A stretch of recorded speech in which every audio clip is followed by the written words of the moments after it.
La troisième clé rapidement, bien sûr, c'est As-Salah. Et As-Salah, c'est le meilleur des dhikrs. Et pourquoi c'est le degré le plus As-Salah? Parce que dans la prière, il y a tout ce qu'on a dit. La prière, il y a le dhikr. La prière, il y a le dua.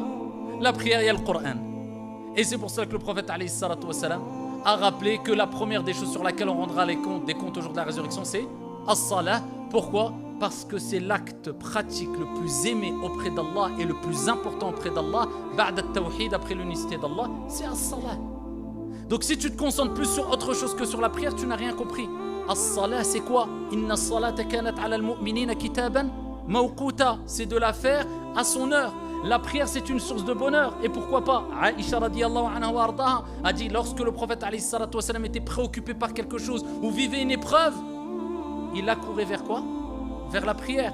Quand ils avaient des épreuves, quand ils étaient dans des moments d'épreuves, de difficultés, le prophète, il avait l'habitude de dire, il avait hâte que lors de la prière rentre, il disait, Ya Bilal, arihna biha. Ya Bilal, apaise-nous avec elle. C'est-à-dire en faisant l'appel à la prière. Ils avaient atteint le degré qui est, on cherche le repos, la tranquillité et la sérénité intérieure dans la prière. Et par contre, dans la prière, il ne faut pas que ça soit un moment de pause pour faire le point sur ta vie. Parce que c'est calme. Et là, tu fais tout le bilan. Ah tiens, j'avais oublié d'acheter ça, j'ai oublié de faire... Non, c'est un moment pour faire le point sur ta foi et ta relation avec Allah subhanahu wa ta'ala. C'est maintenant que ça se passe. C'est pendant la prière. Au début, on devait faire combien de prières? 50.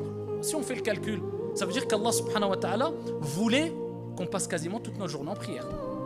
50 prières, si tu comptes 10-15 minutes par prière, les ablutions, le dhikr après. Donc en fait, on comprend que quand Allah dit « Je n'ai créé les hommes et les djinns que pour m'adorer », on comprend que la plus grande des adorations, c'est As-Salah.